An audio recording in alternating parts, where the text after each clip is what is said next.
Good afternoon, everyone.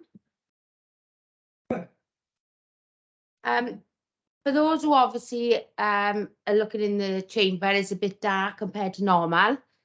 We have actually turned some of the lights off because what we found is that all of us wear glasses and the lights actually affect our glasses with the screens and that, so that's why it's a bit dark. So good afternoon all and welcome to this hybrid meeting of Social Services, Housing and Community Safety Scrutiny Committee on the 9th of March 2023. I am Councillor Charlotte Goldsworthy and I will be chairing this meeting. Before we move on to the next agenda item, please note that this meeting will be recorded and please can you ensure that all your phones are switched to silent for the duration of the meeting. The members and officers who are present in the chamber, please use their microphones when speaking. And when asked to raise your hand, can members who are virtually viewing this meeting raise your electronic hand? Members who are in the chamber, please raise your physical hand. For the purposes of declaration, I would like to confirm that we would be scrutinising items. I hope you've got your pens and papers ready because there's a few. 7, 8, 9. 10, 11, 15, 16 and 17 on the cabinet board papers. And just for some to know, obviously, we have had a meeting kindly with Andrew Jarrett this week because we did actually just want to obviously look at doing things a bit different. So now obviously the officers, before when we go into certain items, they'd be just giving a bit of a brief background as well for us on some of the items there. Okay. Are there any declarations of interest? Yes, I've got declaration of interest on agenda items 8 and 15. I have a close friend who works at Adferiad.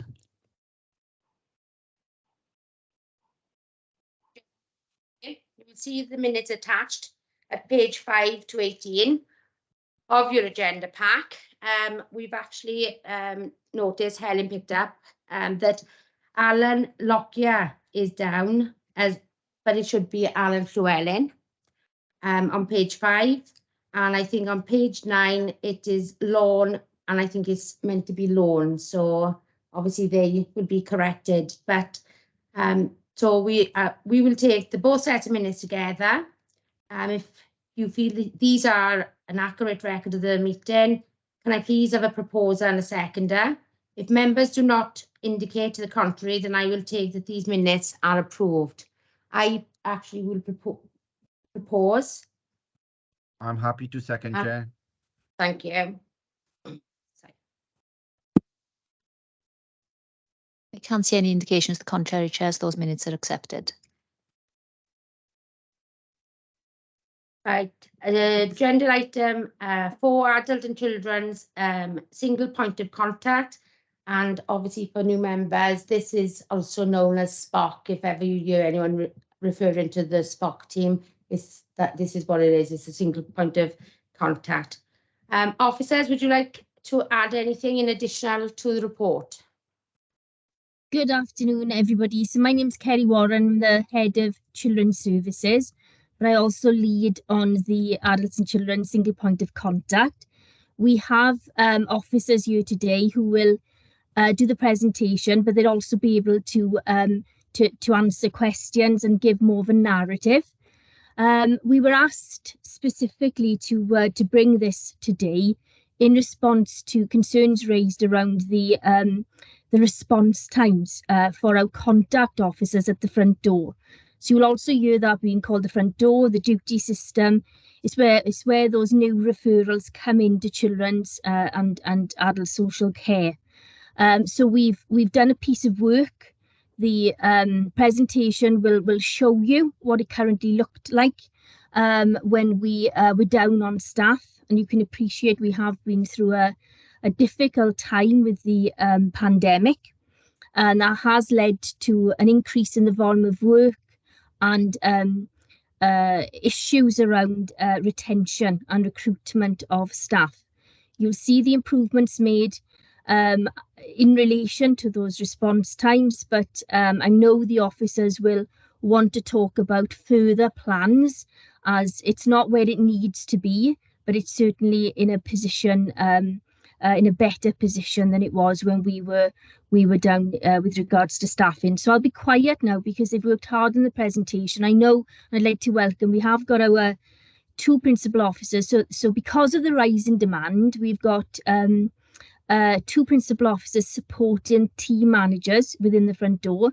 So we have Chris Ray Davis, who is our safeguarding lead, our quality assurance lead, and is supporting the adult side of the front door, and Nune Alexanian, who is supporting the children's side. But Nune is the overall lead for the single point of contact. We've had to double up because of the amount of work, given the cost of living crisis and coming out of the pandemic.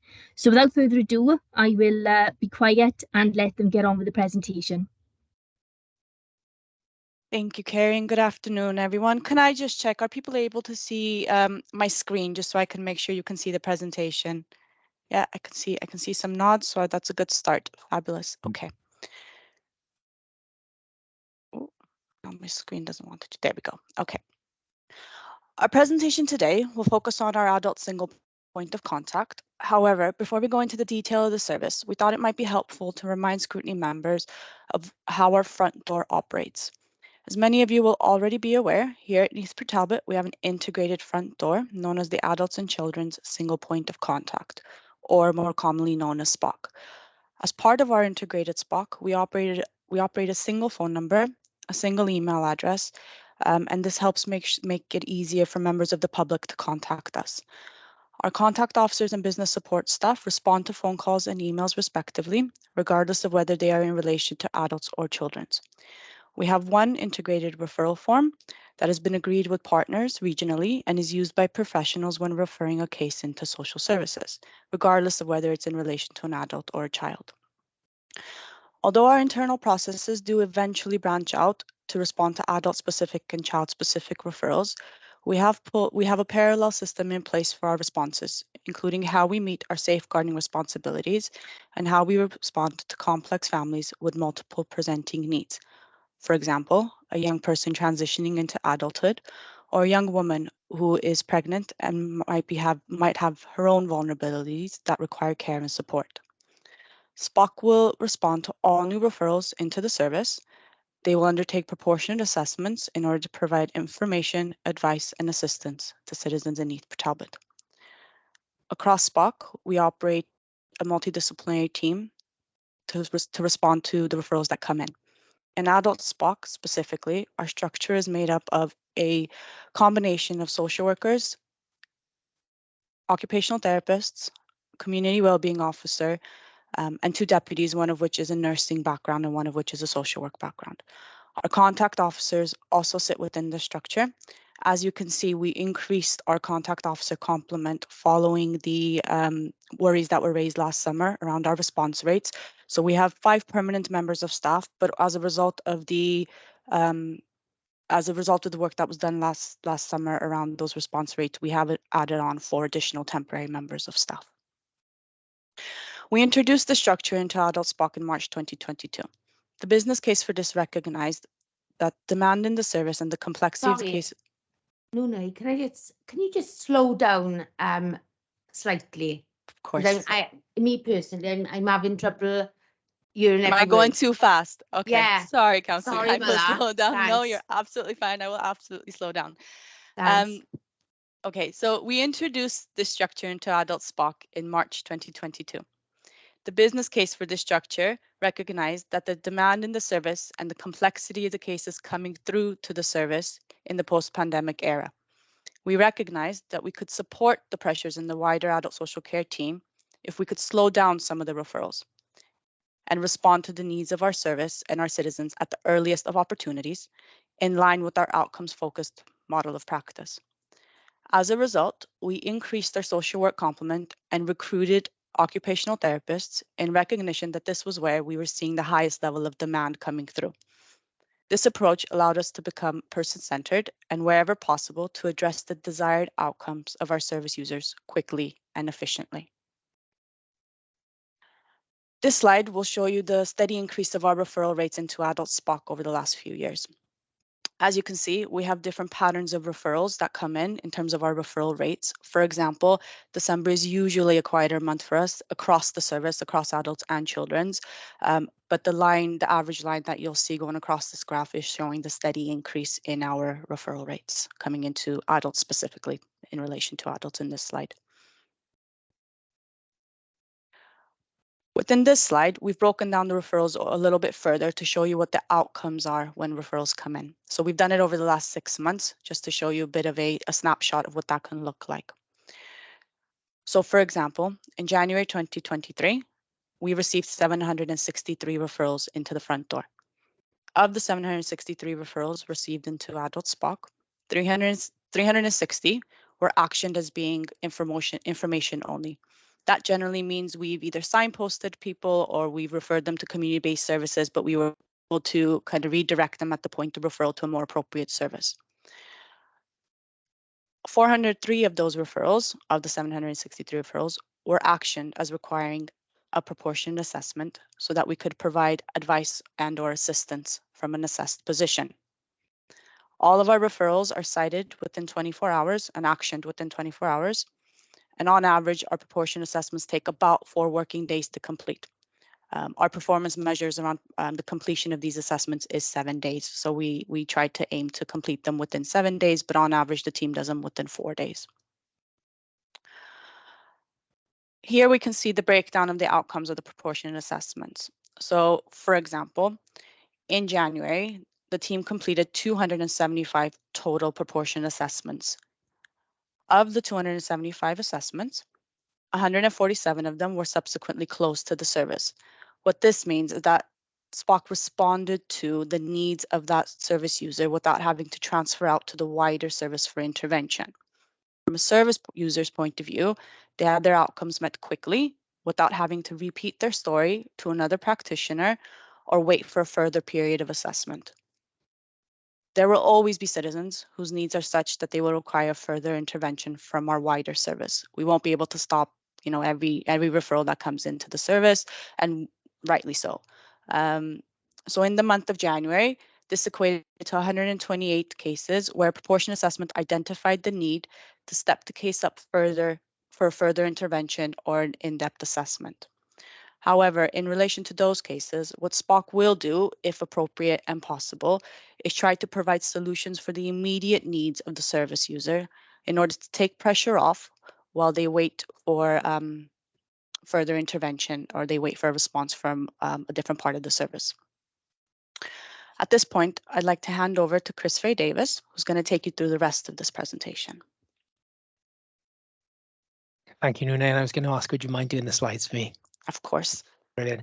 So this next slide then looks at some of the work that comes through the front door. A substantial proportion of the work that comes through the front door then saw the response to proportionate assessments. And more importantly for yourselves then, the impact that this then has on the wider service. So this is an important point of the service insofar as prior to proportionate assessments being introduced, we had very much a triage service. So we did have cases moving through the system and essentially clogging the system later on down the line. So the proportionate assessments then deal exclusively with advice and assistance as per the Social Services Wellbeing Act. But of course, that simpler assessment can uncover some hidden complexity, and then assessments may move through then to a fuller assessment and integrated assessment into those longer term teams. So what you see in front of you here is a snapshot. The January 22 reflects pre-proportionate assessments when we hadn't yet developed or weren't delivering proportionate assessments. You could see, for example, for the Avon Network team, 30 cases moving through to that part of the service. And then over the course of the year thereafter, where we introduced the proportionate assessments, that number declines and remains relatively low. So January 23, we've got one case moving through as a result of the proportionate assessment. So some significant deviation away from the team. And what the proportionate assessment does allow us to do then, it allows us to kind of promote investment into resources, into that short-term prevention resources, Our best hope then is that we aim to prevent needs becoming more critical, and of course to give the best value to the public purse. It's an incredibly expensive and complicated process to be put in all of those individuals through to long-term teams to respond to when the needs can be met much earlier on in the process. Nune.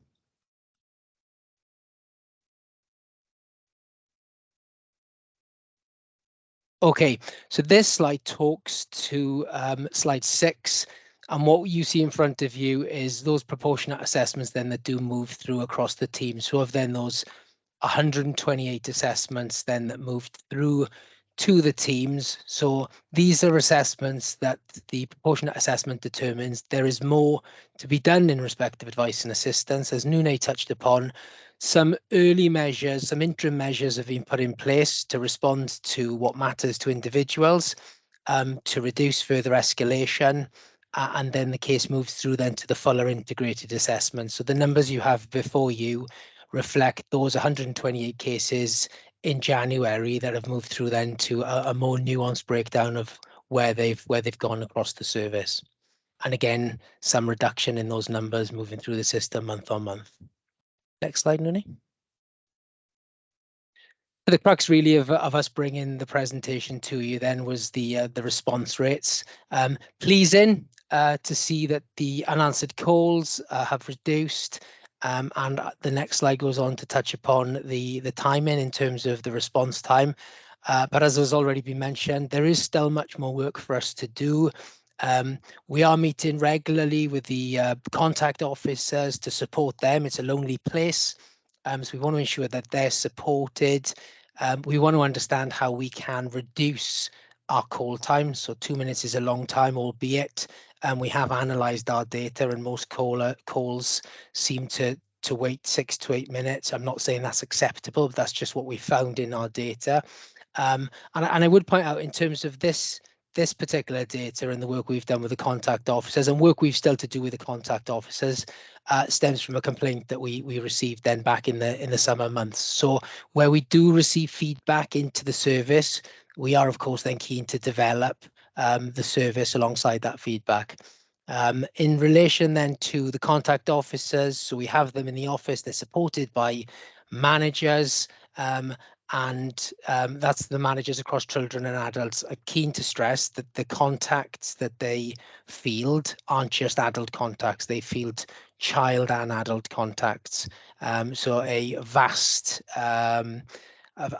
array of calls, and the calls span everything from a potential separation then right through to an older person potentially requiring support in their own home, or potentially an assessment to consider residential home, etc. Next slide, Nuni. And I think really critically, the point I wanted to make before you can see some service user feedback that we've elicited over the months, and there's much more that we're more than happy to share with you. I think what you see in the previous slide, the 2 slides, are how we've sought to improve our call times and reduce the number of unanswered calls. And there is work for us to do in terms of diversifying and considering other means by which we can receive calls from the public.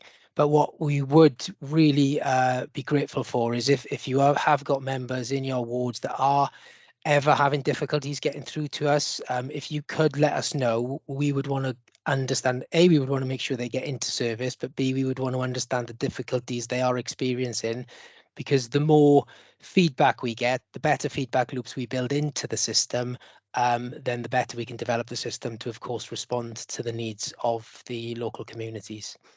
I'll just stop there just to give you an opportunity to read some of that feedback. Oh, there we are. No need to skip the slides on, but that's fine. And happy to stop there and take any feedback, Kerry. Thank you, Chris. And just lastly, before we go out to question, you know, I'm proud. I'm proud of the front door across children's and adult services. You put your best people in the front door. That's where your strongest people sit in terms of carrying out assessments and making decisions. And we've got a committed, passionate, experienced team, and 2 team managers that understand social work and understand safeguarding. And that's so important to say today, because you will have seen what's happening in neighbouring authorities, you will have seen what's happening across the country, you know, and you can feel there, but for the grace of God. But the front door and the quality of social work in Neath Talbot, sets us apart, and that is something that we must never take for granted. So we're happy now to answer any questions. Anharad, is Anharad there? Yes, can you hear me? Yeah. Yeah, I just wanted to ask about the waiting times and then the staff sickness. Is it a particular issue with staff sickness? And if so, what are the reasons, and how can we, learn from that and help recruit new staff in the future, basically? I think I can see Chris Owens is on the line. Chris, do you want to respond as the team manager in terms of some of the challenges you've had around the staff sickness and response times? Yeah, thank you, Kate. Sorry. I think for this, what we've noticed in terms of sickness, it isn't in relation to the job that the contact workers have been doing. It's just a series of unfortunate events that some of the workers have gone through in the last 2 to 3 years. Some of it's on the back of the pandemic, with people and family members becoming unwell. And the second part to that is maybe as a result of that as well, but on the back of that, some bereavements and some serious illnesses in families that some of the contact workers have had to deal with. So it's not on the back of those workers being off work for stress or anxiety related to the job. It's illness, physical illness.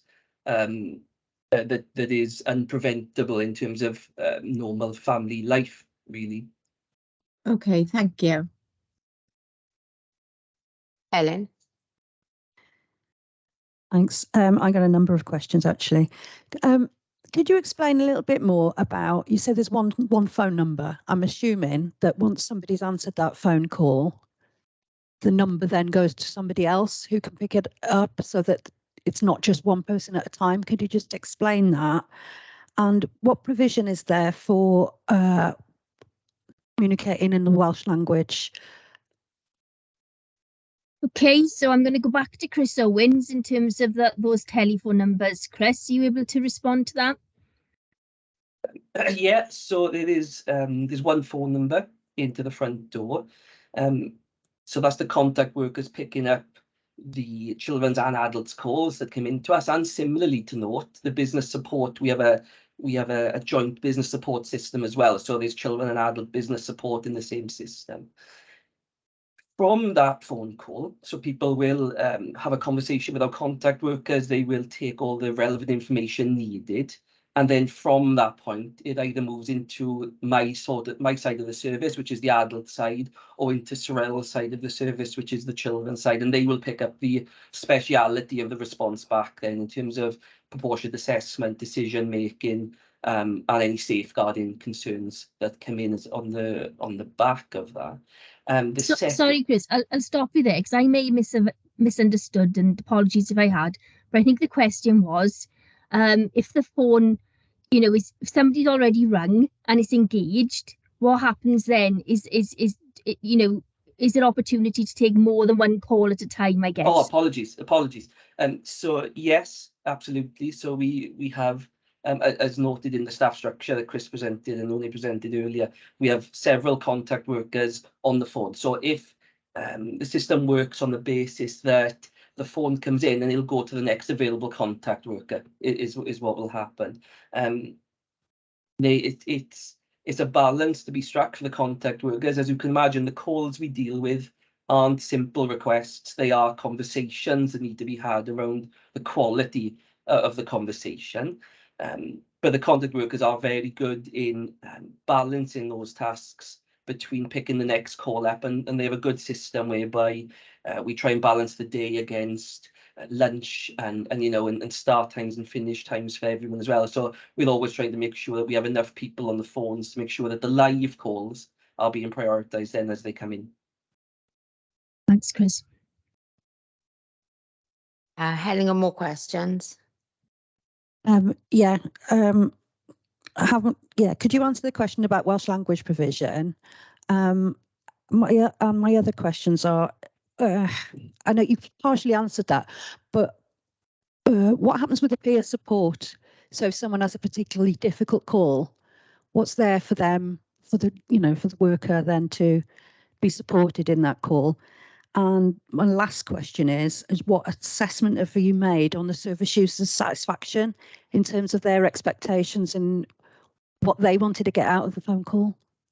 So if we take those one at a time, I'll ask Chris Owens to answer the question on Welsh language. Yeah, sorry.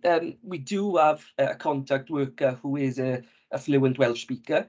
So if somebody does wish for a call to be in Welsh, that's absolutely possible. With regards to the second part of the system, when it comes to our MDT, if we felt that that somebody wished for an assessment in Welsh, we would absolutely provide that with no question. Thanks, Chris. And the next one is a really important question, and I think what we've recognised is coming out of the pandemic, staff, in positions where they're listening to really difficult conversations, need to have that interface. So it's always going to be about balance. I think we've benefited greatly from having the opportunity to spend time at home when it's appropriate to do so. But that balance in terms of seeing other members of staff and being able to be supported by them, more experienced staff, is how you learn. So we have just put together a programme that both Chris's and Nune have been working on with Sorel around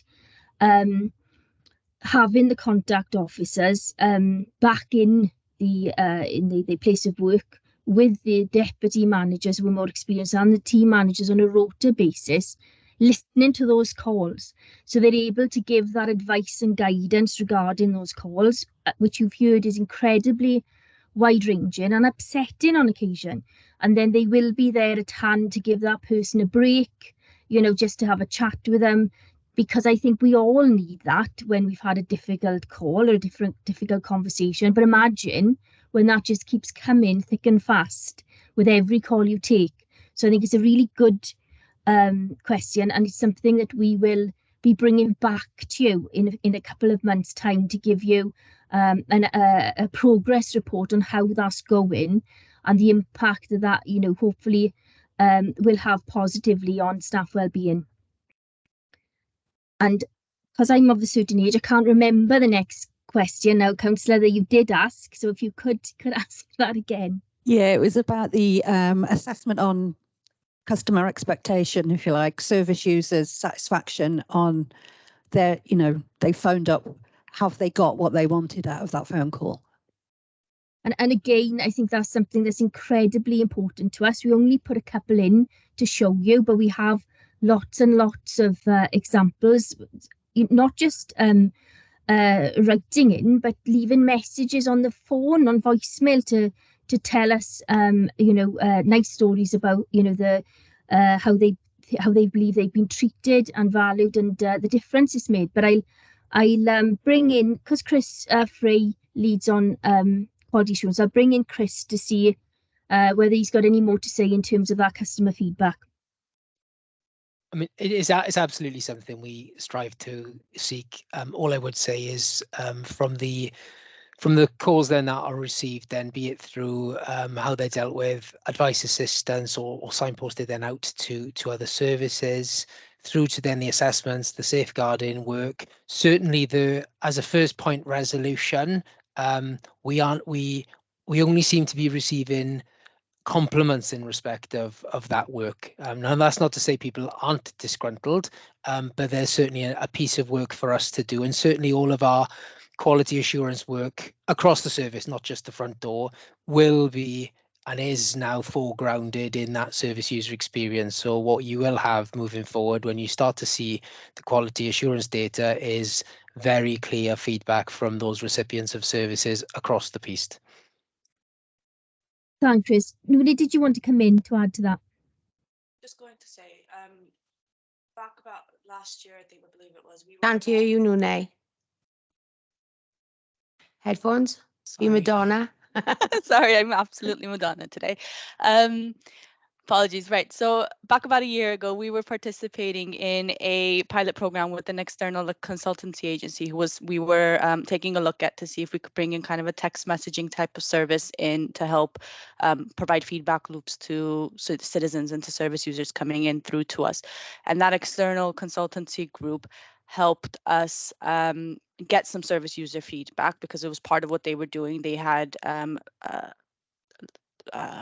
groups set up then with service users where they would call the service users back and get some feedback independently to find out what their experience of us had been and if we could have done anything better and how they would feel about having a text message service kind of set up for them. So as part of that pilot, we actually had an independent external organization contact individuals who were calling us and who had spoken to our contact officers because it was at that point that we were getting feedback from. And so they provided us with a lot of the feedback that was provided by service users, and a lot of the feedback that came to us via them was very much positive and in relation to how they felt that their needs were being met quickly, being met efficiently. Some people expressed a degree of surprise around how quickly their needs had been met and what that had looked like. And they also offered some helpful things that they felt would have helped improve their experience of us as well, which we took on board.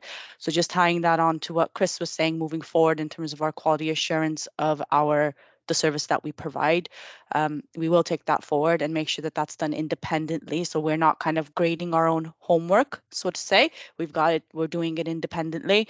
And we work quite closely with our strategic lead for participation and engagement around getting our service user feedback as well, because we are quite keen to make sure we're doing that right.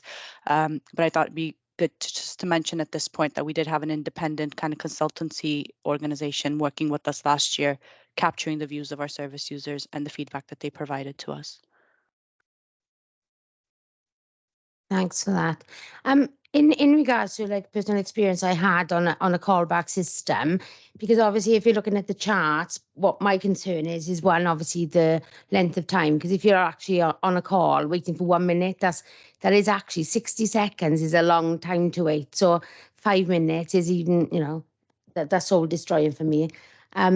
But it was on one that recently was where there was an option of whether someone wanted to wait or they had a call back. So sometimes then it could be maybe a good system where one member of staff is actually put on like the callback system of abandoned calls to try and obviously work on that sort of system too, because obviously we don't know if them calls have actually come back into the numbers. But when you look at November 22, I know it's obviously come down a lot, but 478 abandoned calls in November, 1,258 answered. That's a lot of missed calls. So, I think we know that there is an issue there and we are obviously going on, but I would like to be updated on this going forward as well. I know obviously there's the feedback and that, but again, I think as we go forward, you've also had complaints come in about that service as well. So in future papers, when they're coming in, I'd like a balanced sort of comments as in what even a negative one is as well, because you've got 4 praisal ones there. So I think it's important that we have a balance there as well of if you're having 4 praise, then obviously we all know that there's going to be 4 non-so praise as well. So do you know what I mean? Let's be honest with ourselves, because we can always only ever improve if we know what the problems are too. Yeah. So that's another point I raise. Oliver, you got your hand up? Thank you, Chair. Mine's not a question as such, it's only a comment. Quite contradictory to you, was Charlotte. I'd like to give you congratulations to the team on call answering times, because if you compare that to a doctor's surgery, a utility company, or the Department of Works and Pensions, what is 40 minutes plus, I think 6 minutes is good going. Thank you for that, Councillor Davis. And I think today also is a good opportunity to sort of show that we are here and we are very open and transparent. And I think what's been happening is that perhaps issues and niggles, let alone sort of complaints, haven't been coming through to the front door. So you know now that we work closely across the directorate. So it's myself and Angela and Nune and Chris Owens and Sorel as the team managers in the front door would be more than happy, and to be honest, would be really welcoming of you going over to see them in the annex. So I know just before Christmas we went over with cabinet member sort of Councillor Harris came over and was bowled over really when she saw everything that was going on there. So we really would want you to come over and meet with everyone, but we take complaints very seriously. I take complaints very seriously within, the children's services and the front door. And so, I would say, please let us know. We can't do anything about something if we don't know that it's going on. Okay, thank you for that. Councillor Rahman. Yes, thank you, Chair. My question is again, it's in relation to the calls, the abandoned calls. I know the figures are low in February compared to January and November and December. I just wanted to ask, what sort of numbers or percentage are you looking to achieve going forward? I appreciate all the work that you're doing to minimize that and get the numbers down, but do you have a figure or achievable numbers that you're looking to achieve going forward, say next 3 months? Thank you. That's a really good question, Councillor, and and Mr. Jarrett has come in. So before I say any more, I'm gonna pass you over to the director. Yeah, I think it's a really good question, and I think it goes down to the system that we've got, Councillor Rahman. So I think we've got to review our system now. So I don't think we should be having any abandoned calls whilst we have the opportunity for people to leave a message. Now, I don't know at the moment, it wasn't in the presentation, whether we give people the opportunity to leave a message after a certain period of time, or we do what the chair said, which is we say on the call that we have the technology that if you want to leave a message and get called back, that you can. I think there's something for us to review the system on this, so that we don't have any calls that have to be abandoned because people have just been waiting too long. I don't think that's acceptable when you're talking about people who are ringing social services who are vulnerable or have got issues around vulnerability, for them to be waiting the times that they need to wait, and then eventually having to put the phone down because they haven't got a response. So I'm expecting that the teams will have a look at the systems that we've got and look at the IT backup and make sure that we don't have abandoned calls in the future. And that's what I want to see as we go forward, rather than accepting that we will have some people who wait an awful long time and then don't get their calls answered. Because a lot of the people who are ringing our front door have spent a long time working up to ringing that front door, and have considerable worries, and they need to be heard at that point. So whether that's a callback or an answer which happens promptly, I don't mind, but I think we shouldn't be accepting that there will be abandoned calls as we go forward. Yeah, thank you, Director. Saif, do you want to come back? No, I just want to say thanks to Jared and the team. I appreciate the response and the commitment in getting in looking into this. So thank you. Yeah. The other thing that I would like to bring in as well on one of the charts, there's when you look at the actual assessments and informations that come on, is an average of say 300 people per month. In a 6-month term, that's like 1,800 people coming in for an assessment. And I think we've also got to keep that in mind, the demand itself on the service. So I think sometimes we also need to know, I think as members, them pressures that are actually on our services, because trying to get an OT, because is it about a 7-8 week waiting list at the moment for an OT to actually go out from that first call that comes in? Well, Interestingly, you know, I think that's what we've been most proud of, to be honest. And although we've been under more pressure lately, and I'll bring Chris in a second, but we've been in a position where we're allocating work as it comes in. And again, you know, that's unheard of. And I think we've, you know, we don't have backlogs, we haven't got waiting lists. I think they were, because there was we've had to slow that down a little bit. It's still well within what I would describe as a very good response rate. But with our one of our OTs being unwell because she's having a baby and she hasn't been well, we are one OT down, so that slowed us down a little bit. But it's there's no comparison in terms of what that looks like elsewhere. But I'll bring in Chris Owens, because you can remind me what that looks like now, just because it has slowed down, isn't it, in terms of the response times? Yeah, like you said, I think we have 3 OTs. They are extremely busy, probably the 3 busiest OTs around, I would say. With regards to wait times, so if somebody rang in today, we would prioritise what we felt needed to be prioritised in terms of a quicker response. So if somebody came in, for example, that was maybe struggling to get up the stairs to go to the bathroom, yeah, and that was having an impact on their well-being, that would be something that we would have an OT going out to this week. So within a day or two, that they would be making contact with that person. And then in terms of what Chris said earlier about the earlier intervention parts of the system.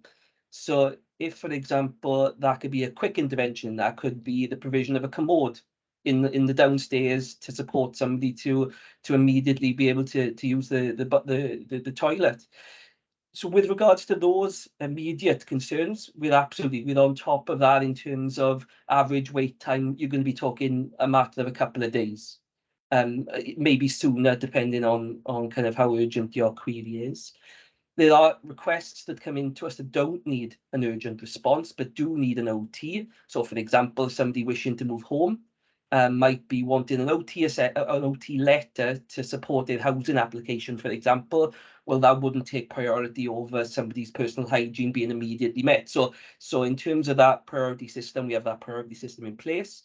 So with regards to the call, like I said, if a call came in today, they'd have an assessment within 7 working days. What about a PA assessment? Yeah, that's what I'm talking about, Chair. So that would be a worker, an OT, visiting that person's home. Within 7 days? Yes. Okay. Now, Thank you. Chair, what you might be thinking about is the community occupational therapy team waiting list. So my service isn't linked to the community occupational therapy team. That would be the long-term occupational therapy service. My team is the short-term system. So we don't have a 7 to 8 week waiting list in our system. Right, thanks for that, because I think that's really valid to clear that up, because I think that it has been a bit of confusion on that bit there for myself anyway. So thanks for that, Chris. I'm a bit conscious of time now, so I can't see any other person wanting to. Oh, wait there, sorry. Sian wants to come in a minute. Hi, can I just add something? I know I did have a lovely visit over the annex back before Christmas, but one thing we don't know with those figures is the amount of calls that we don't pick up, how many rung 10 minutes later, and in that figure of the ones that did actually get through. So whereas we class them as abandoned calls, it could well be somebody knocked the door when they were on the telephone, so they abandoned it and phoned back 10 minutes later. That's the data that we don't know, which is difficult. And I know we've spoken about this in SMT before.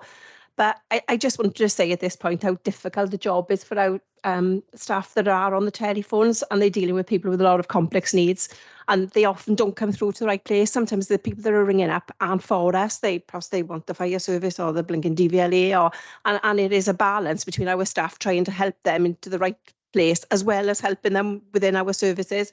So I will say, guys, you do a brilliant job. I got one question for Chris Owen. When I did have a visit, do you know your business support section? They deal with the email inquiries that come through. But didn't the gentleman that I spoke to tell me that if the telephones got busy, they did jump on to help out as well? Am I making that up? Yeah, no, absolutely. I mean, it's a really good fluid system that they have in place. Now, we have to be careful because the business support officers wouldn't be trained enough to take a phone call from a member of the public and deal with that phone call. But with regards to being able to offer an immediate answer to that call, they would be able to do that if we felt that there was a need to do that. It does work.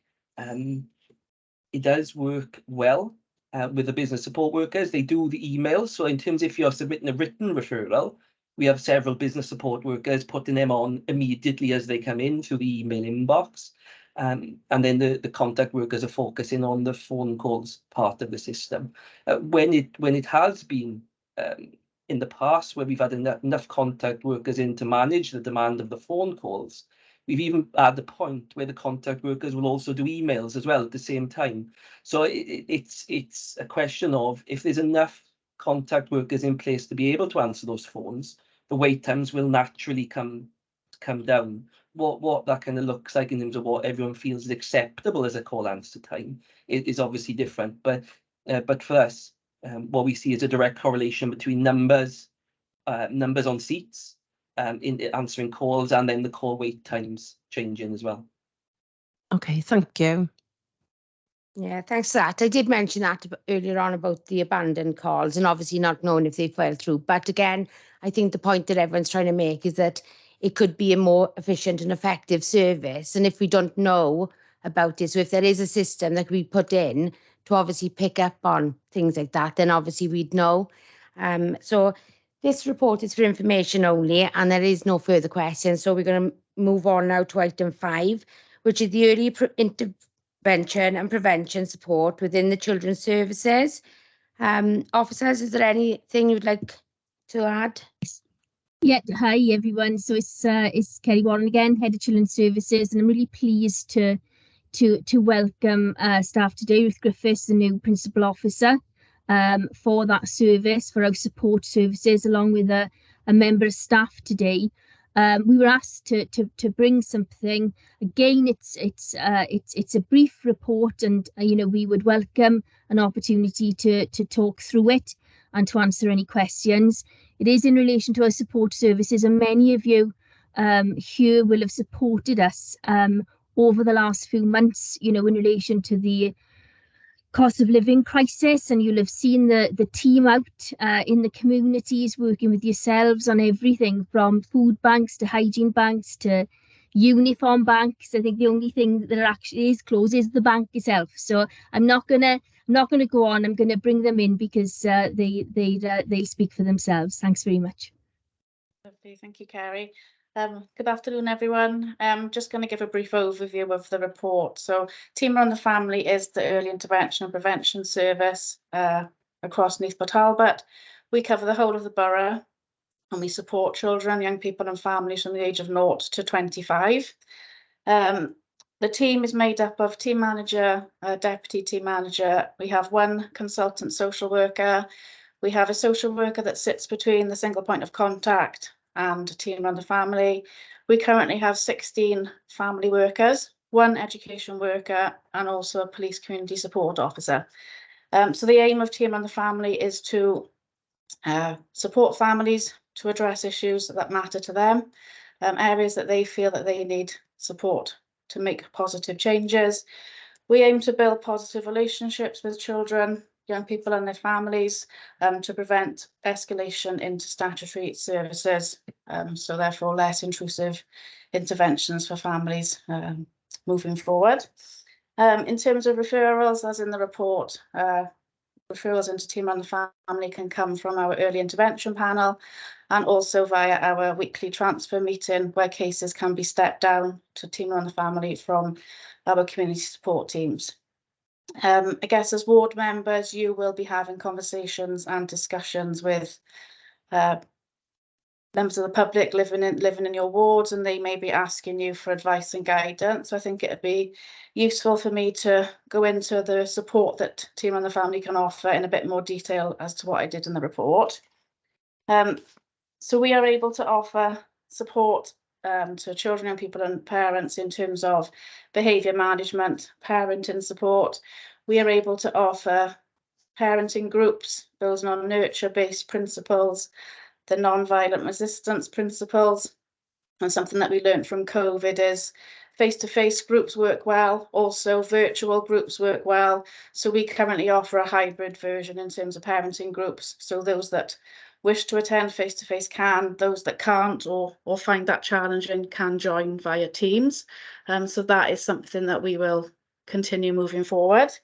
We can offer support in terms of finances, accessing grants, making sure that families are utilising all the benefits that they're entitled to, applying for benefits on their behalf, so a lot of financial support. We can offer support to families around housing issues, whether they face eviction or whether they need ongoing support to manage a tenancy, improve home conditions, look at routines and boundaries, make sure that they are on top of their housework.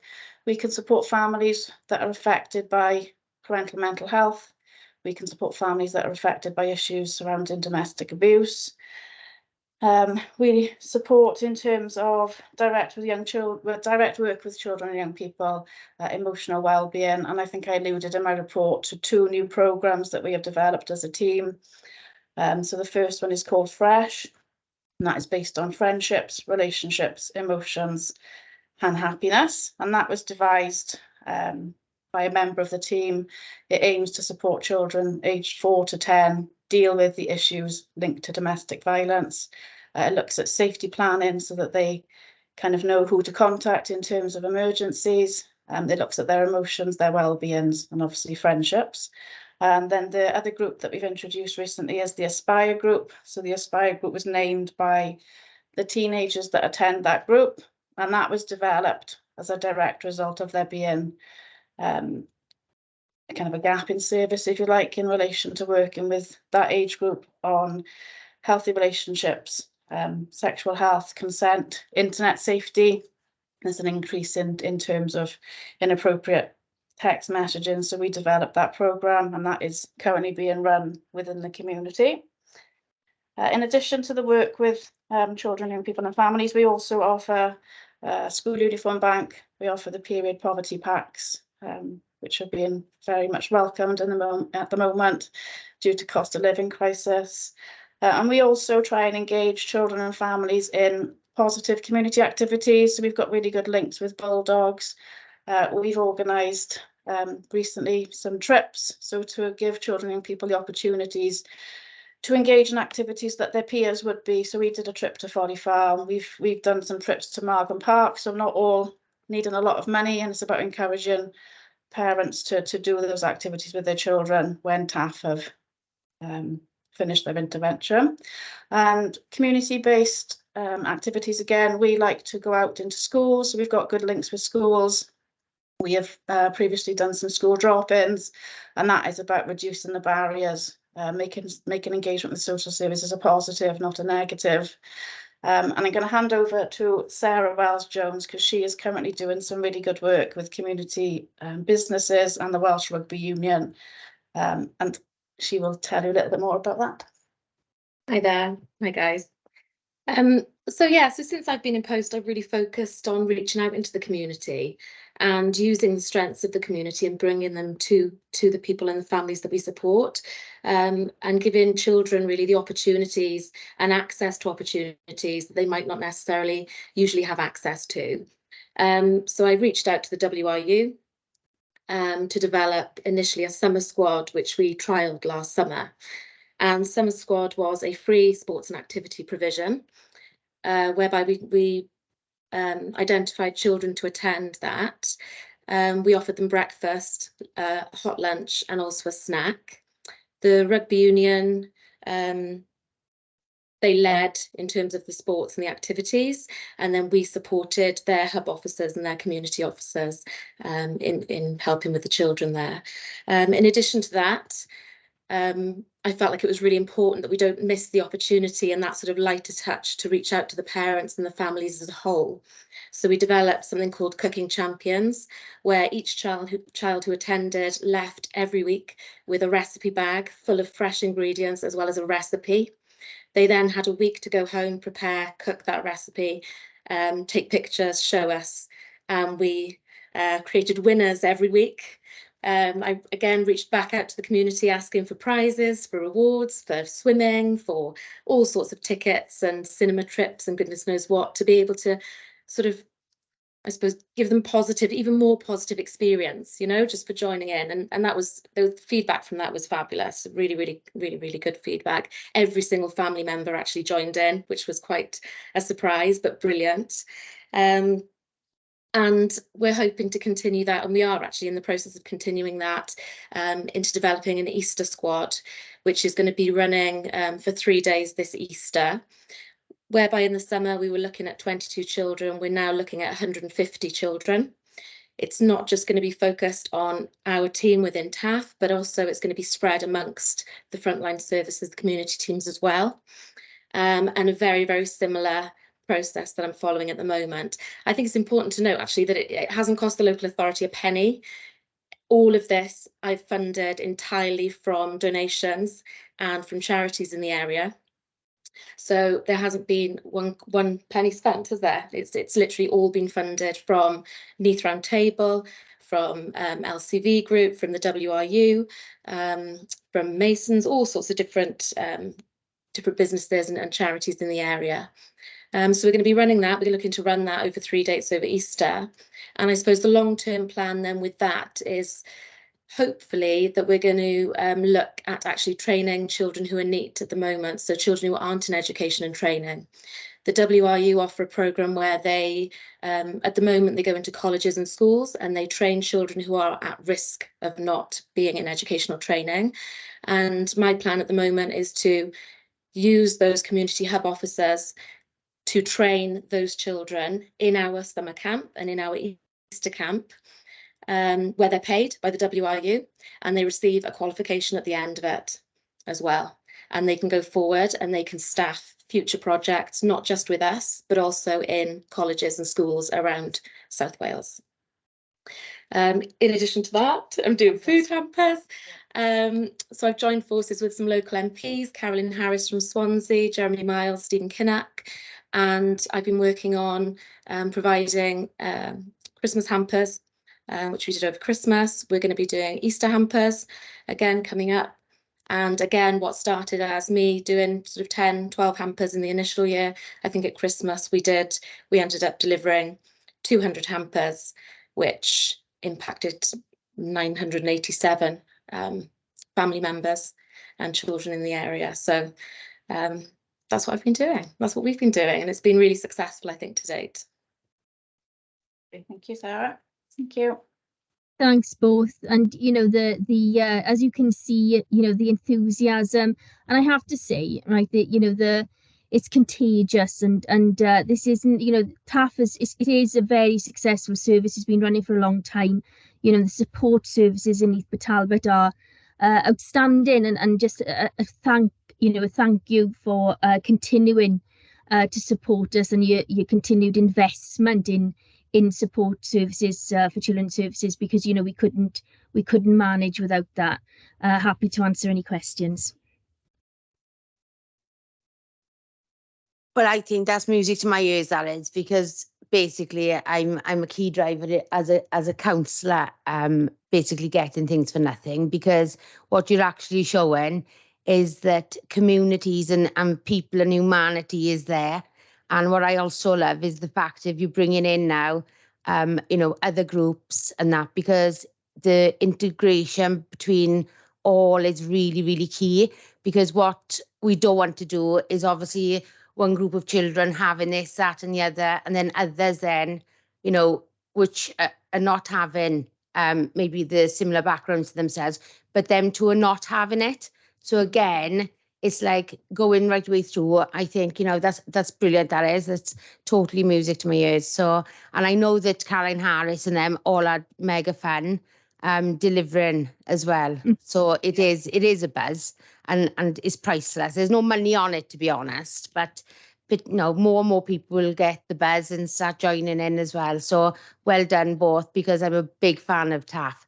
And again, I think I see TAF as the family of the LAC. So the LACs are for the individuals, the adult individuals, and then TAF is more of the family thing. So a big well done there. I see one on Harrod. Hello. Hi. Yes, just wanted to bring up the whole transgender children again and what support is available around that. I did mention it in the last meeting. I don't really feel like I've had enough information come back to me on it. Okay. And Okay. Harad, I've already discussed that. We're going to get the answers for you outside of this meeting because that's not as part of this item. But I have Okay, asked thank now. you. They'll come back. Okay. Okay. Yeah. Right, okay. There's no further questions, and this is report for information only. So big thank you to the TAF team. Now we'll go on to just bear with me. Move on to the cabinet agenda for pre-decision scrutiny. As previously mentioned, we have decided to scrutinise items 7, 8, 9, 10, 11. And I've lost myself in my papers yet again. 15, 16. I get too engrossed I doing things, do you know what I mean? So just to confirm, members, we've agreed to scrutinise items 7, 8, 9, 10, 11, and also items 15, 16 and 17. Yeah. Where? So the next item, Chair, is item 7. Yeah, there we are. See, the West Glamorgan Safeguarding Annual Report, and it was in my hand, everyone. I just didn't see it. Right, okay. Again, officers, is there anything you want to add in addition to this report? Yeah, yes, please, Chair, if I could. With your permission, we'll do very brief introductions to these reports that you want to scrutinise, Chair, if that's okay, just to give some context. Very quickly, before I hand over to Chris Frey-Davis, who'll just talk you through the main points of this report. If I just say that the West Glamorgan Safeguarding Board is a regional board. It brings organisations together to look at safeguarding, and particularly it's a board that holds organisations to account. You may well understand safeguarding boards in terms of they are the board who will do child practice reviews, which is the learning that happens when you see these big issues around the way that children's services or multi-agency organisations have acted in relation to children's injuries. So they also do adult practice reviews, and I don't know how much members are aware of West Glamorgan Safeguarding Board. So I wanted to bring this report here. If you've got no idea what it does, then we probably need to come back at some other time and do something else. But today we just wanted to present to you the annual plan. It's the first part of the annual plan, so it's for 22-20 to 25. And Chris Frey-Davis will give you a brief overview of some of the priorities that we're going to be looking at. I'm the chair of the children's side of the West Glamorgan Safeguarding Board, so it is very much council business, and it is very much a part of the business that we do around safeguarding adults and children. So I'll just very quickly hand over to Chris, and he'll go through some of the priorities for you.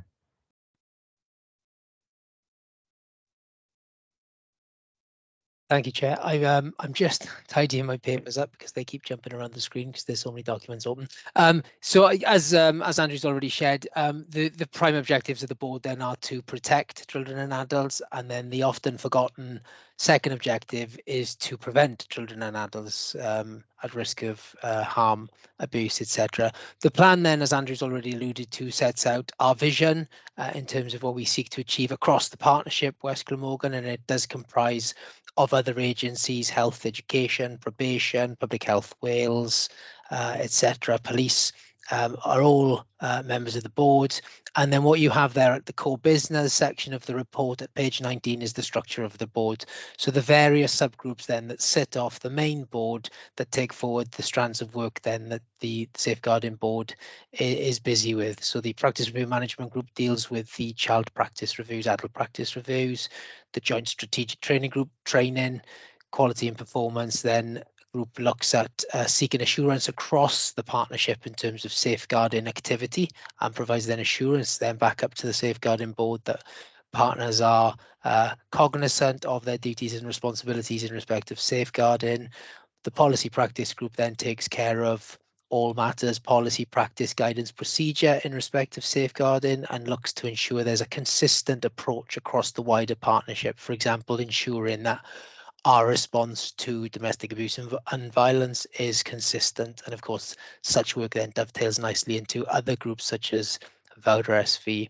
Our junior safeguarding group then is comprised of a group of young people that support us to take forward various strands of work, and they too feed into the direction of the group. And then we've got a communications and engagement subgroup. I won't explain that, it's pretty self-explanatory. And then another subgroup then that is looking at liberty protection, safeguarding, deprivation of liberty. I'll say no more on that because members will be receiving a seminar on what that group is all about and the future of LPS, I think, next week.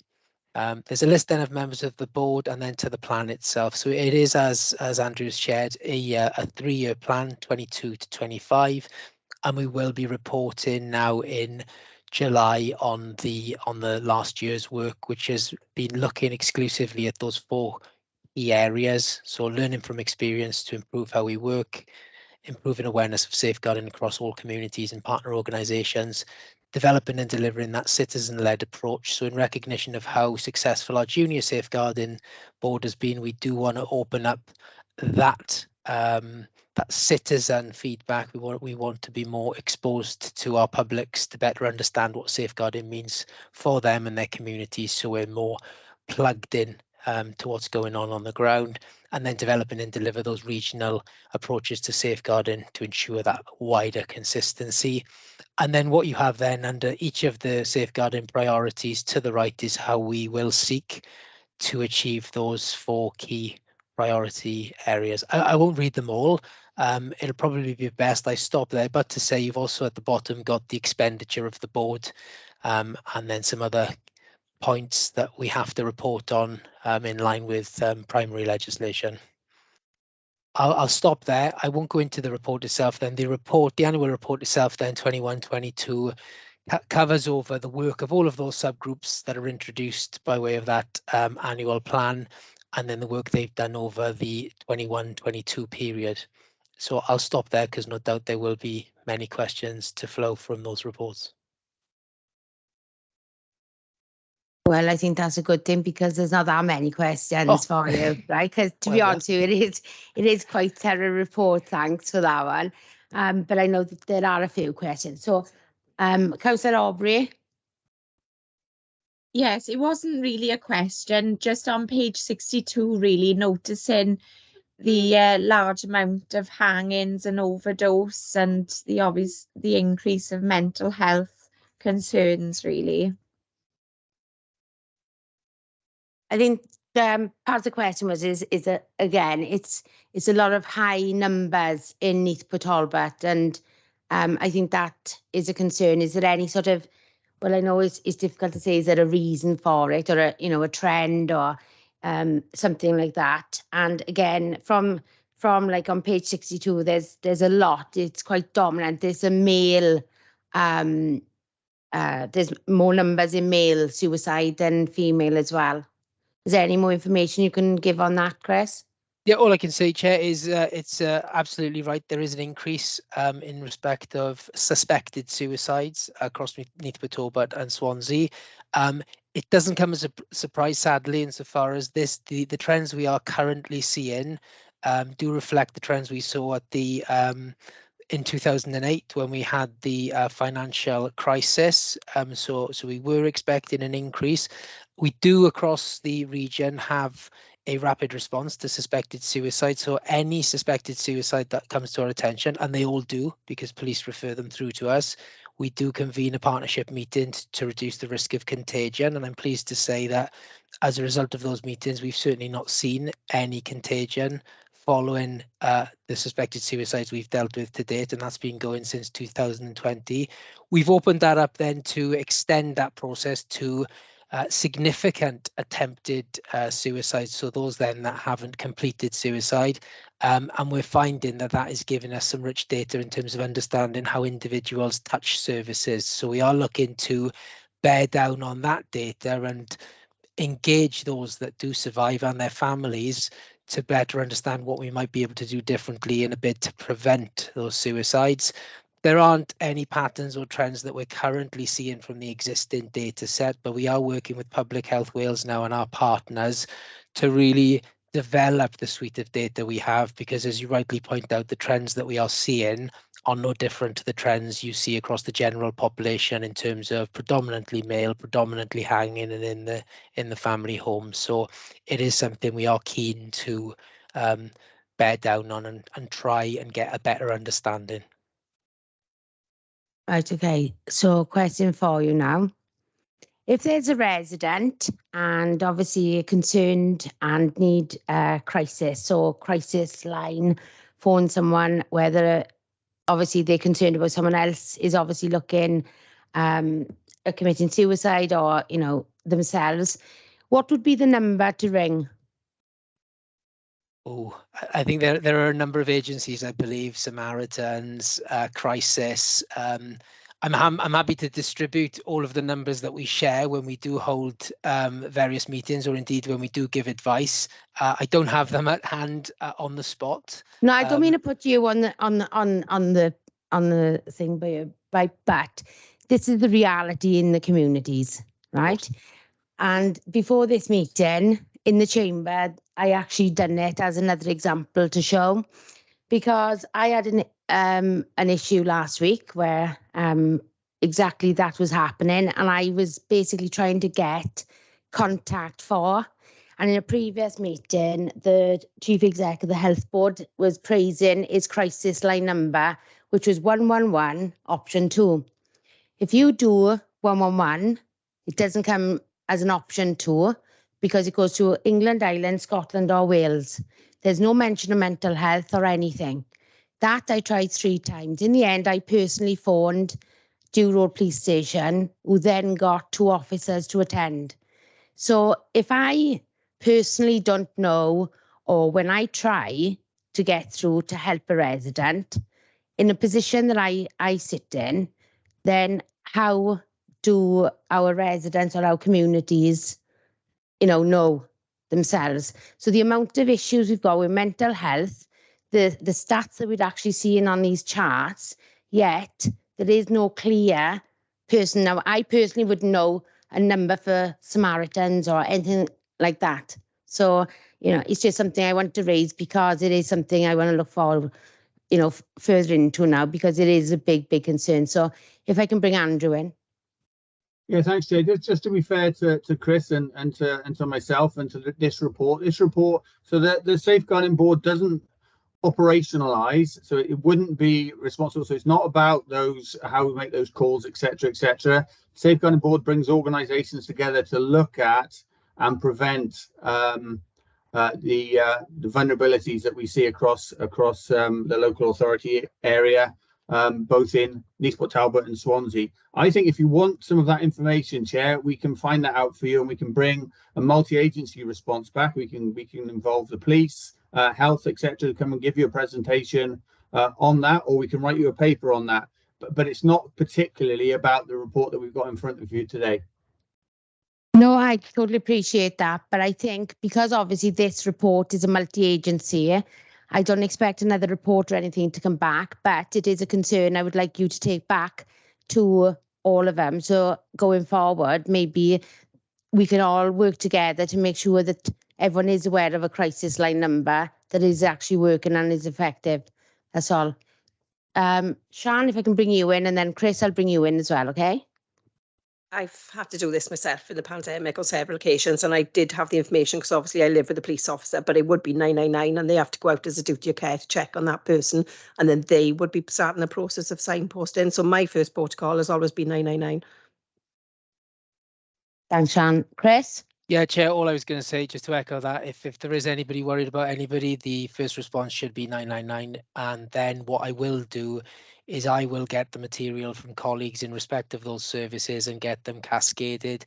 I do know our comms teams regularly sit with us on our rapid suicide response, so they're regularly recycling numbers for support services in and around the local community and wider. And just to make you all aware, there is the Talk to Me strategy, which is the suicide prevention strategy at a kind of a Welsh Government level. That is due to be relaunched in the coming months as well. So hopefully we'll get some activity in and around this very important area, and I'll ensure those documents come to the attention of members and yourselves as well and are circulated more widely to our communities. Brilliant, lovely, thanks. So there's no more further questions. So if I now move on to item 8, which is the Housing Support Grant Annual Report, please. Thank you, And Chair. Oh, my apologies. Would you like me to introduce now? Sorry, sorry, Chair, Yeah, did of I cut you course. off? Oh, thank you. So this report provides an annual update of the Housing Support Grant. So the Housing Support Grant is our main funding source for homelessness services, including the Council's own Housing Options team and Community Independence Service. It funds a range of commission services as well. So it funds our domestic violence refuges, for example, and our older people extra care services. And the total of the grant is around just under 6.5 million. Just to note that the amount of money that has been awarded for the 23-24 financial year is the same as what was awarded in the 22-23 financial year and the 21-22 financial year as well.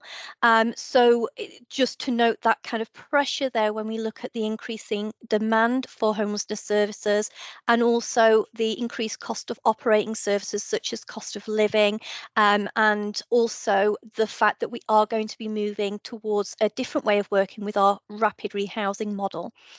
The one of the things that you may see from the data, something that was quite striking, is the high number of people that receive one of our housing support grant services to support them in terms of their prevention or alleviation of homelessness that have a mental health need as a secondary need or a primary need alongside their housing need.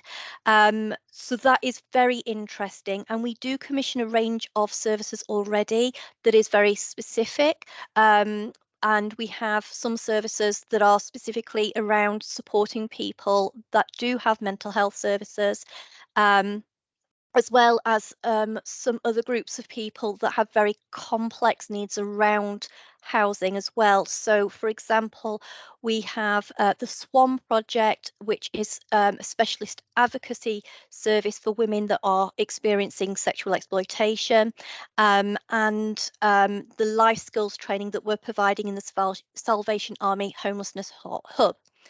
The grant is really key in delivering the support services needed to implement the rapid rehousing plan, which we are putting into place, and is also really key in preventing homelessness by offering a range of targeted support to people in their homes, as well as sometimes within building-based support services as well.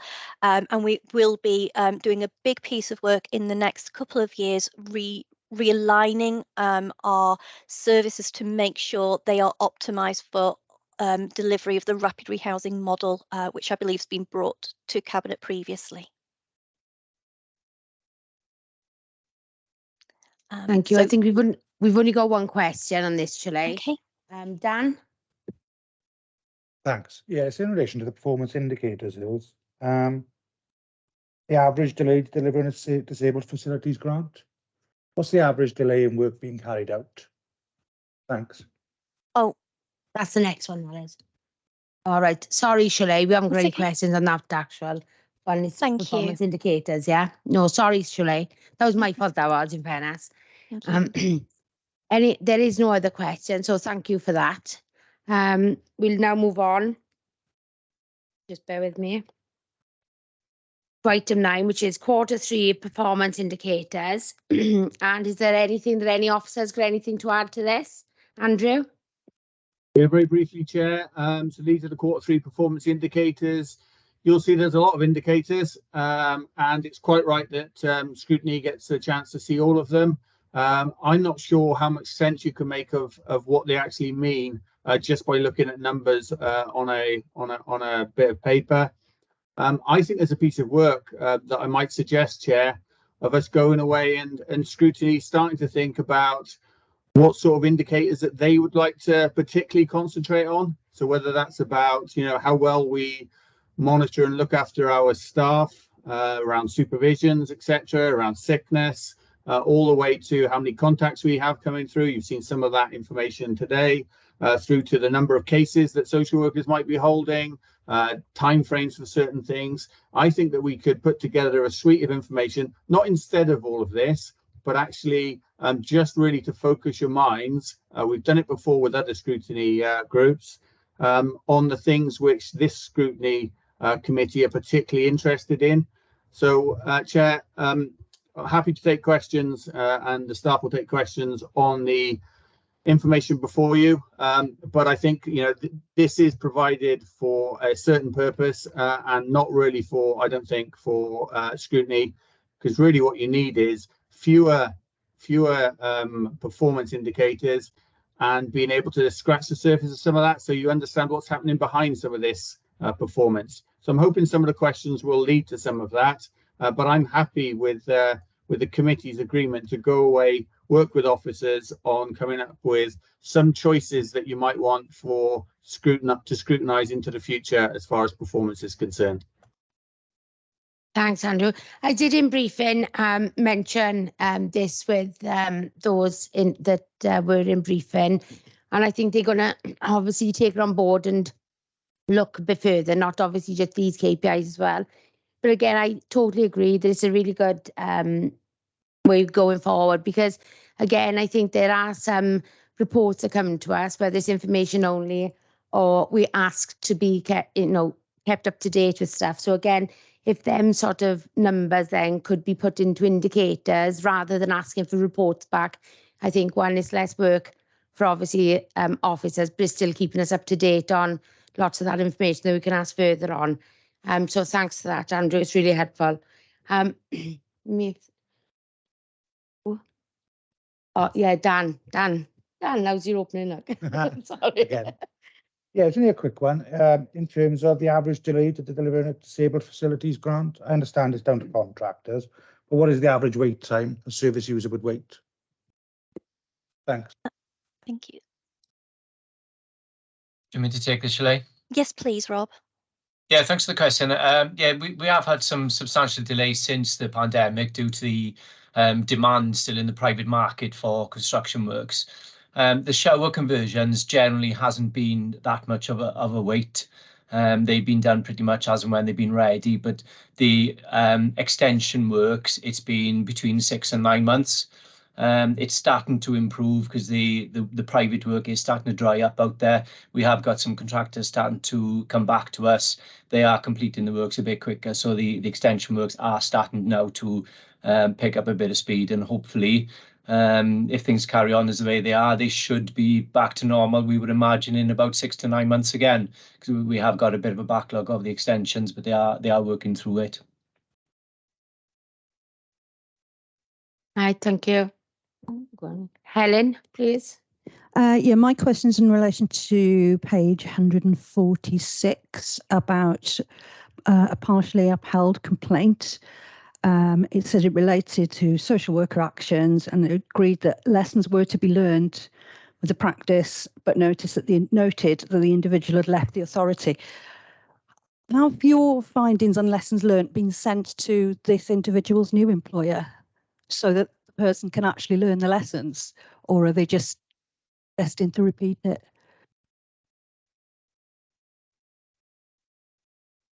That's a very good question. Andrew's coming in.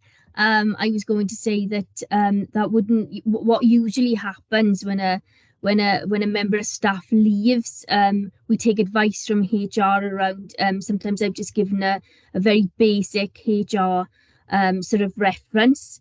I am very honest and transparent in references. If there's been concerns in relation to practice, it's too serious, it's too important to do anything other than be very honest and straightforward about that. In terms of lesson learning, it's usually wider than perhaps just the individual. So it's about the department, the service, and the directorate learning the lessons. And Chris Frey and his team have put together a very wide-ranging and very sort of popular, if that's the word, way of bringing the service together to lesson learn. I mean, historically, it was all about perhaps pointing fingers and blaming people, but now I think we benefit greatly from lesson learning and ensuring those sort of things don't happen again. But I've never, I'll be honest with you, if there was something of a safeguarding concern, then obviously we would let people know. I'll bring the director in at this point. Yeah, thanks, Kerry. I think it's a really good question, and Kerry's answered it absolutely as I would. So what we're looking for in complaints generally is system-wide errors and issues that we can do better, rather than looking at individual blame. Where there are particular things that stick out as far as safeguarding is concerned, or if there is something around social work ethics that were contrary, were found as far as the complaint was concerned, then we would then be referring that on to either the Social Care Wales or wherever the social worker is moved to.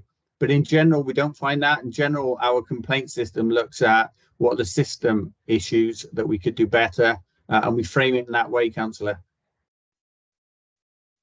Happy with that. Oliver? Thank you, Chair. Just looking at the graphs on page 170 and 171, I can see the numbers of looked after children and children on the Child Protection Register have fallen steadily over the years from eye-watering figures going back 10 years ago. But what I've noticed from the second quarter of 21, we seem to be going at a marvellous rate of knots, and the numbers are coming down remarkably in the sort of 9 to 10 months. Any particular reason for that? I'll take the first part, if you like, in terms of looked after children, and perhaps Chris can come in terms of children on the Child Protection Register. We were outliers initially, so I would say we were outliers initially, and I've said this before, where too many children came into care. We were quite risk averse in our practice. We have identified those children, although we have a legacy. So wherever it's been safe and appropriate to do so, we've worked with the children themselves and their families and the carers in order for them to safely return home. During the pandemic, those things slowed down because it wasn't safe, given the way that we were living and due to the virus, for some of those plans to go ahead. And so youngsters stayed within foster care for longer. Now you're seeing us picking that back up again. So you'll see those numbers continuing to continuing that downward trajectory, but at a slower rate. Obviously, we get into a point where, and I think we're a little way off yet, but we are getting to that point where the children now that are looked after need to be looked after. But we have worked hard on making sure that only those children that need to come into care. And Ruth's team and the support services are very much a part of that, in those wraparound services to families that are under pressure, so that we're able to support them and the risks are reduced, and so there isn't such a need for them to come into foster care. I can see that the director's hand's up, so I'll hand over to him. Yeah, just to follow on from that, Kerry, so the reason that well, first of all, I should say that what we don't do is we're not setting targets for children, number of children looked after, or number of children in the Child Protection Register. So we're not setting targets. So this is due to the work that some of the work you've heard today around Team Around the Family, so that early intervention prevention. It'll be some of the work that Kerry just talked about, which is allowing children to return home because of the work that we've done, or to relatives. But it's also a function of the fact that in 2012, you'll see that we had huge numbers of looked after children. And as they got older, they will have been reaching 18. And so you'd think around now, a lot of them will be reaching an 18, and you'll have seen that will help us reduce that number. As far as looked after children is concerned, you know, we won't always be able to reduce the number of looked after children. At some point, it will plateau and will continue. Sometimes it will go up, sometimes it will go down. We haven't reached that point yet, but we're not pushing for that. What we're saying is actually we need to provide all the services that we can to allow children to remain at home with their families, and to get them back home to their families as soon as possible and when it's safe to do so. So I just want to make sure that committee understand that although this graph looks like, you know, we've been setting targets around, you know, reduction of looked after children, that's not been our game at all. We've been saying actually what we need is good social work practice which supports families to support their own children wherever possible. Right, thank you for that both, but it's just nice to see a graph actually coming down rather than going up.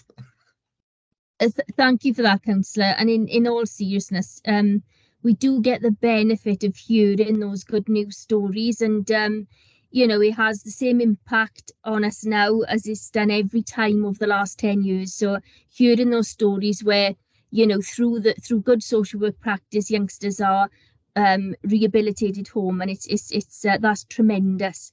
Chris, did you want to come in about the register? Yeah, only to say that the you know, when you look at the March 22 and then the slight drop there to the kind of June time then to 58, when you look at the data week on week, the drop off doesn't look as much, and much of that March drop off is around sibling groups, big sibling groups coming off the register. So that happens from time to time. And I would imagine we're probably reaching a static point in that number in terms of on the register now. As you can see, it's come down a long way. And it's testament to all of those things that Kerry and Andrew have touched upon, and the continued investment in terms of our staff to upskill them in terms of the quality of the work they do. And if we take care of that, the numbers will take care of themselves. But as Andrew alluded to, it's not about the numbers for us, it's about the quality of practice. Yeah, totally. Scythe? No, Chair. I did have a question, but that's fine. I don't. Ah, right, I'm okay. fine with it. Thank you. I think it's also as well, Andrew, I don't know if you want to say something about this, but there are indicators on there that are showing red. And again, they show in red, but lots of them are actually out of our hands, as in, you know, the cost of living crisis and things like that. So do you want to just explain a little bit just to members about, obviously the red sometimes are not always bad? Yeah, so at the moment we have a corporate system, so a central corporate system that asks us to set objectives, and the system only works if you set a target against it, which is at times counterproductive, because some of these that you see before you can't really set a target, and it needs a much more nuanced explanation around the outcome. But in order for the system to function, it needs to set a target. So a target has been set, and if we are, I don't know, whatever it is, 5% below that, then it will be red. But I think more importantly than in those ones, the green, amber, or red, it's about what's behind that. And there are some explanations against those objectives, which you can read. But again, as I say, if you want more detail on any of those, then we'll be happy to provide further reports in the future. Thanks. Just a question I've got as well on the graph on page 106. It's about the number of brand new care home admissions. Again, that is obviously on the rise again. And I know that we have got sort of concerns as in number of availability of beds on this. So is there obviously any bit of an update on that? Yeah, I can take that one, Chair. Yeah, the number of beds there are a number of vacancies within the county borough across residential and nursing, but they're small numbers. And even though they're being shown as vacant, what's happening at the moment is that care homes can't get care to look after those beds. So we might have got vacant beds. We're not seeing huge influxes into care homes. That's not people's first choice. What we're finding is we're having to put people into care homes when we can't provide care in the community. So you'll see the numbers are small. They're only rising per month by 5, 7, That's about round the norm, but they're not huge influxes into care. And more often than not, it's not people's choice to go into care. It's people being discharged from hospital into a care home, or people being put into a care from a community, from a home, where we can't provide actual care in the home. This will come out in the 3-year strategy we'll be presenting to you in the next committee in May. So we'll have a full and much more detailed picture then. Excellent, thank you, Angela. There's no more questions there, unless any officers want. Andrew, is there anything else you want to add? No? No, Thank you. good. So, right, now we go on to item 10, and this report is for decisions. It's the Substance Misuse Action Fund grant agreement. So is there anything you wish to add? Thank you, Chair. So this report requests permission to extend the existing grant agreements for opaque substitute treatment services with the existing providers, which we contract on behalf of the APB, the Area Planning Board Partnership, and that partnership covers the West Glamorgan footprint. The prescribing services mentioned in these reports are a real key support mechanism for people recovering from addiction to illegal substances, and it's also a very much a key response and service in reducing drug-related deaths. So within the report, you'll see that there's a proposed increase in funding for the rapid access prescribing service, and that's in order to be able to increase the level of provision in line with demand and identified unmet needs so that more people can access that service. There's also a proposed increase in funding for the primary substance abuse liaison team to implement a new out-of-hours provision as well. So all of that will support our objectives to prevent drug-related deaths, reduce drug-related harm, and ensure that those that require support can get timely access to the services they need when they need it. Also, just to note that the increased funding does also reflect the increased costs of delivering services such as wage increases with, changes to national minimum wage and things like that. So that's my introduction, and happy to go to questions. Thank you, Shirley. We've got one question and then we'll move on. Yeah, it's in relation to drug deaths in the area. We have got a lot of drug deaths in this area, I understand. Do we have more users, or do we just have more problematic dealers? And the percentage of users that are dying, is it higher here, or is it about the same, or would it be statistically anomalous? Thank you for the question. I will ask Claire Jones if she could come in with that, because Claire Jones will have a lot of information that can help answer that question. Claire, please. Thank you, Shirley. The number of drug-related deaths across the region is increasing, but actually in Neath, Talbot, the number of drug-related deaths is decreasing. So we actually saw a decrease from last year to this year. So the number of deaths was from April 21 to March 22, there was 22 deaths, but for April 22 to February 23, there was 8 deaths. So it's about 14% of all the deaths in Swansea Bay. Having said that, and noting the welcome reduction in deaths, any deaths are absolutely heartbreaking for all concerned.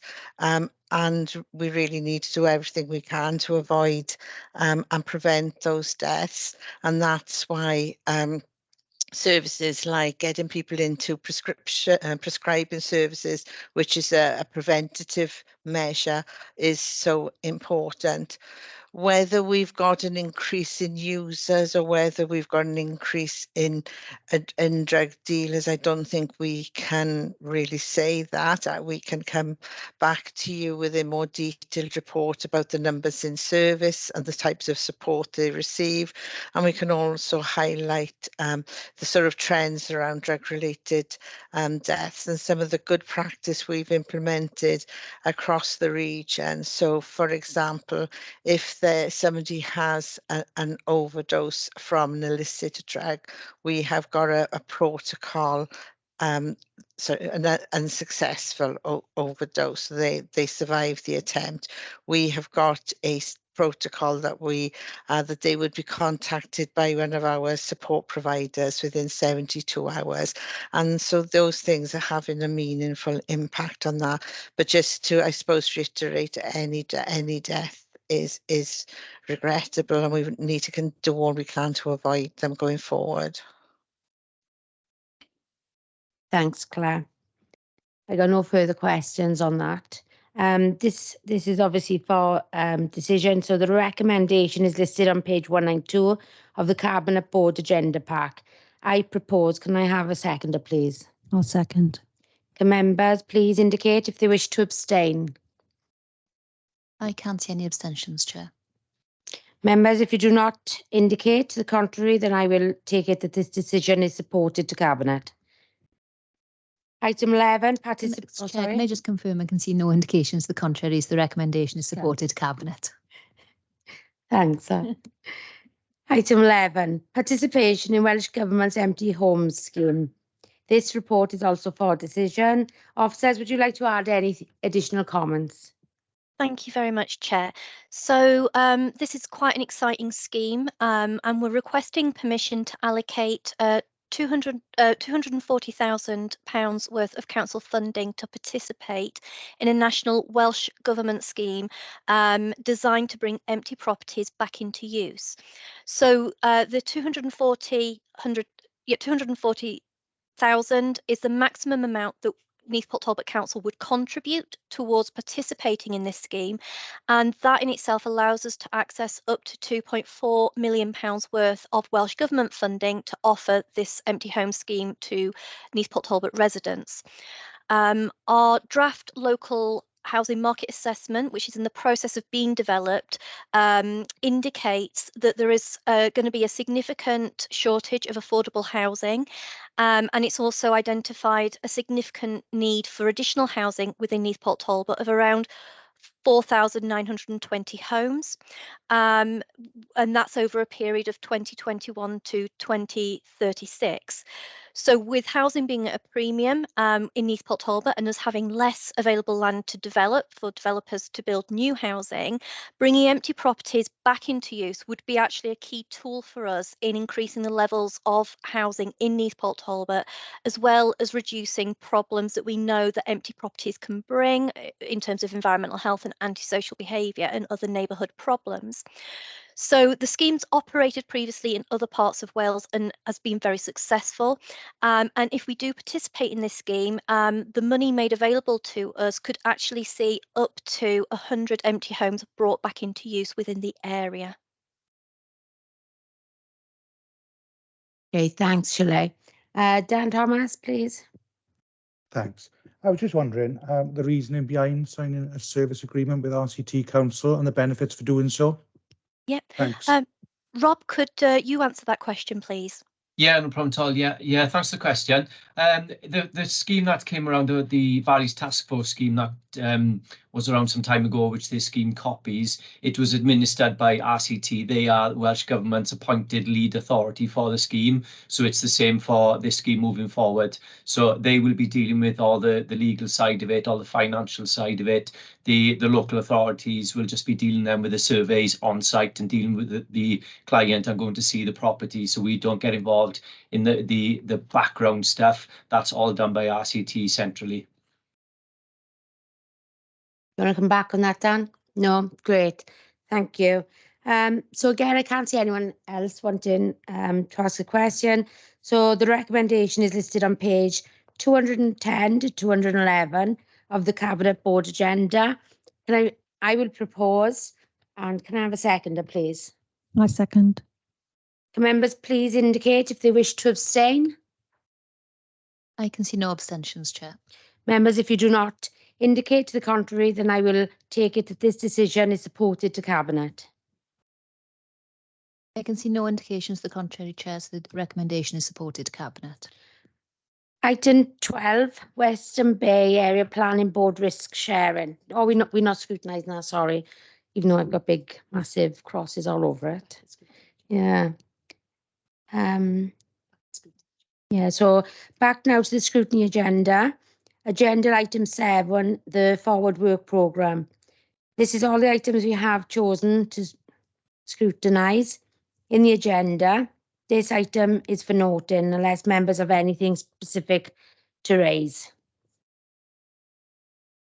Agenda item 8. There are no urgent items. We go on to agenda item 9. We will now need to consider the private items included on the Cabinet Board agenda. As you can see on the agenda, the private paragraph is there for everyone to read. Can I please have a proposer and a seconder to move into private?